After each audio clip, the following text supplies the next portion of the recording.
discovery calls are not just for salespeople.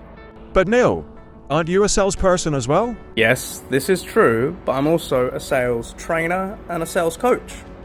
And when it comes to delivering sales training courses, I still do discovery like a salesperson to make sure that my customers get what they're looking for.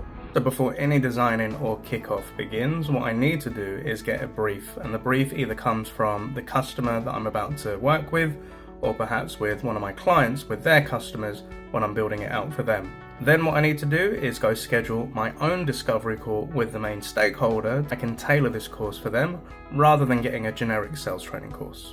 So just like a salesperson, I prep before the actual discovery call with my stakeholder. And what I want to do is put in all the information that I already know about them before I've had the call. This all into place and have a structure, so I'm fully prepared for the call and I can focus on asking the right questions and doing further discovery to unpack exactly what they're looking for. After the discovery call, we typically go ahead and start putting a proposal together that we're going to present to them in the next call. And it's kind of the same here. The only difference is I'm actually going to be designing and building the sales course that they've asked for with their requirements and look to present this to them in the next call. And then it's showtime. Everything's built and designed and we jump into what I call the content review call. So the point of this is to actually now present back to them exactly everything that they've asked for, but to make sure it meets their requirements and they're happy with it before we kick off the sales training. We're all good for, say, the next 30 minutes? Yes, I think 30 minutes is good now. Yeah.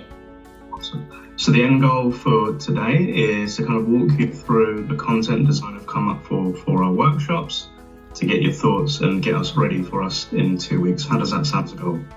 Yep, sounds good. Then we walk through the proposal of actually what we're going to be delivering. There's a lot of Q&A, a couple of tweaks in, and then what we do is we come to the last 5 minutes of the call where I ask the question. Go back to the goal of reviewing the content, making sure we're all ready for the next 2 weeks. Do you feel we've reached that goal today, Audrey? Definitely, yeah.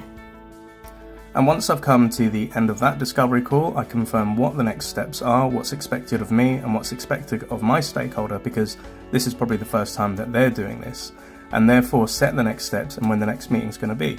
9 times out of 10 they're pretty happy with the process because I've done it lots of times. We then add those notes into the discovery document and then send it in a follow-up email.